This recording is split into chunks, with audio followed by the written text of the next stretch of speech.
All right, let's do it. Time to kick the tires and slam the gas because today we're diving headfirst into the Ford Mustang. Yeah. A true American icon. And you know what, listeners? You wouldn't be here if you weren't already at least a little bit hooked on this car. Right. We're going to unpack what makes it such a legend. Well, the Mustang, you see, it's more than just sheet metal and horsepower, right? Right. It's a feeling, a symbol. You know, it's that American spirit of freedom and individuality, and it resonates across generations. So how does a car embody the American spirit? You got to go back way back to the early 60s. Okay. You've got this guy, Lee Iacocca.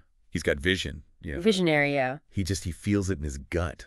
America's ready for something different. They're tired of the same old, same old. He's looking at these sleek European sports cars that are starting to make a splash, and he's thinking, why can't we have that same sporty feel, but with American muscle, you know? So he's got his finger on the pulse. He does.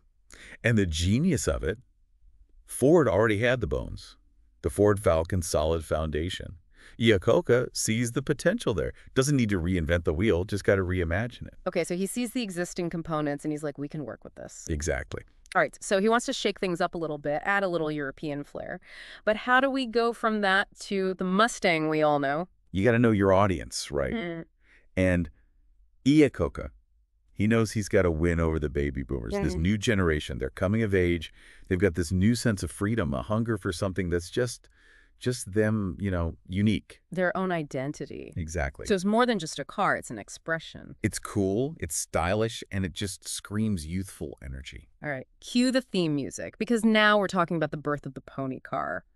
Give us the download. Why was this such a game changer back in the day? You got to remember, back in the early 60s, American cars, all about size, all about power. The bigger, the better. Yeah, the land yachts. Exactly. And then comes the Mustang, like a bolt from the blue. It's compact, it's sporty, long hood and short rear deck. Yeah. Completely flipped the script. It's like the rebellious younger sibling, you know, breaks all the rules. And here's the thing. You could make it your own. I mean, you could customize it, and I'm talking tons of options. Different engines, transmissions, paint colors, the whole 9 yards. So not just a car, it's a blank canvas. Yeah. You're not just buying a car. You're building your dream. And everyone could get in on it too, right? It's not like it's this exclusive, expensive thing. No, it was attainable, you know. It's for everybody. It democratized that whole sports car experience. I love it. Okay, so picture this. 1964, the World's Fair in New York City. Oh, I bet that was a sight. Ford unveils the Mustang. The energy in that room, I can only imagine. It's sleek. It's got that iconic galloping Mustang emblem. People are lining up just to get a look. Oh, absolutely. And under the hood, you've got options. A nice 6-cylinder engine if you want to cruise, but if you want that real kick, you go for the V8. And they are off to the races. Yeah, I'd say so. It's safe to say that Mustang galloped right into automotive history. Okay, so the Mustang takes America by storm. But what about the rest of the world? Did it capture hearts overseas? You know, it did. It might surprise you, but the Mustang found a real following in Europe. Europe, really? I don't know. I picture those winding roads, and I don't immediately think Mustang. I know what you mean.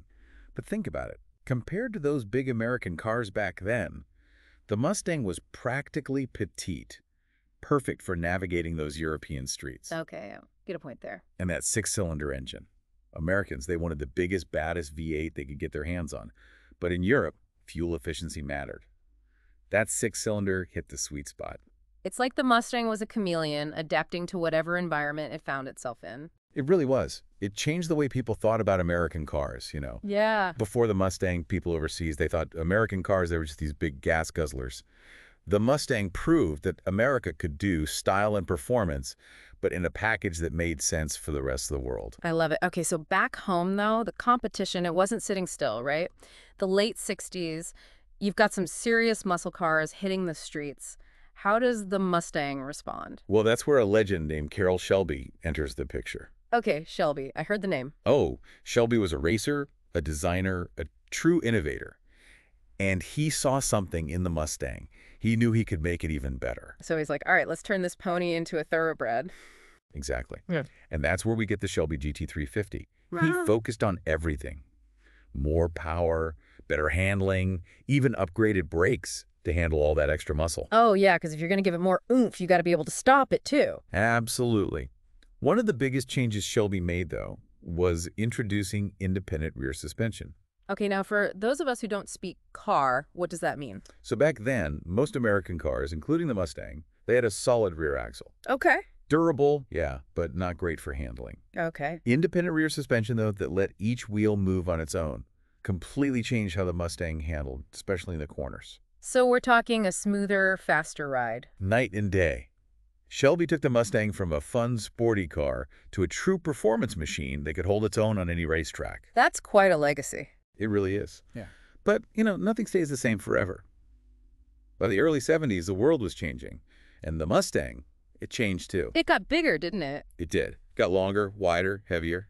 Less of a pony car, more of a Clydesdale car. Well, tastes were changing, People wanted more space, more comfort. They wanted it all. And then, of course, came 1973. The year everything changed. The oil crisis. Yeah. Suddenly, fuel efficiency. That was the name of the game. And all those big, powerful engines, not exactly what you call economical. It was a tough time for a lot of American car makers. The Mustang, with its focus on performance, well, it had to adapt or die. So the Mustang takes a bit of a timeout, bows out of the muscle car arena for a bit. What happens next? When does the need for speed make a comeback? Well, that's when things get really interesting. 1974, Ford comes out with the Mustang the second. Mustang too, okay. And this wasn't the same Mustang, Yeah. It was smaller, more fuel efficient, designed for those changing times. A Mustang on a diet. I bet that didn't go over well with everyone. Let's just say some people weren't thrilled. They thought Ford was abandoning the Mustang's roots, sacrificing performance for practicality. Right. But the funny thing is, the Mustang second, no, it was a hit. Really? Oh, yeah. People were feeling the pinch at the pump, and here was a Mustang that was stylish and fun, but didn't break the bank every time you filled it up. It's a good reminder that sometimes you gotta adapt to survive, even if it means changing things up a bit. Exactly. Yeah. And the Mustang, it's always been about adaptation, right? Even if it looked a little different, the Mustang's okay, it kept that spirit alive. So the Mustang Desiccator holds down the fort for a while, but when does it get its muscle back? When does it go back to its roots? It's a slow burn, not an explosion, Throughout the late 70s and into the 80s, the Mustang, it's almost like it's trying to find itself again. Yeah. Ford's trying different engines, different looks, different features. Like, they're trying to figure out where the Mustang fits in this new world. Trying to find that balance again, performance and practicality. And that's when we get to what some people call the golden age of the Mustang, Ah. the Fox body Mustang, late 80s. A Foca body, okay. Why was that one so special? What made it stand out? The Fox body, it was lighter, it was more aerodynamic, and with that, available 5.0-liter V8. Okay. It brought back that raw power. It reminded everyone what the Mustang was all about. All right, so it's back, baby. Oh, yeah, the Mustang was back. It found its footing, figured out how to have both the muscle and the sensibility. And, from the Fox body on, the Mustang, it just keeps evolving every generation. It learns from the one before. You see the classic design elements coming back, the performance. It just keeps getting better, and they're adding all this new technology. It's amazing. You think about it, this car that starts out as this dream for a generation, and it becomes the symbol of American ingenuity. Speaking of legacies, we got to talk about the Mustang and the collector's market. Oh, the Mustang, it's a hot commodity, that's for sure. I bet. I mean, you don't see a car that's a cultural icon and a collector's item every day. What are we talking price-wise? Give me the good stuff.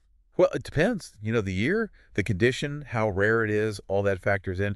But you're talking serious money. I mean, a 67 Shelby GT500 in mint condition. Oh, yeah, that's the dream right there. You could easily be looking at over $1 million. $1 million for a car? That's insane. But then again, we're talking about a piece of history here. Exactly. The Mustang, it's got this timeless appeal, It speaks to people young, old, it doesn't matter. As long as there's open road and people who want to feel that freedom, the Mustang will always be an icon. So we've gone on quite a journey, haven't we? What's the one thing you want our listeners to take away from this deep dive? I think the Mustang, it shows us that a car can be more than just a way to get around. It can be a reflection of who we are, what we dream of. It's about that freedom to choose, the thrill of the open road, and leaving your mark on the world. I love it. And listeners, if this deep dive has you itching for more, go out there and learn, explore, find your own Mustang story. Until next time, keep that spirit of adventure alive.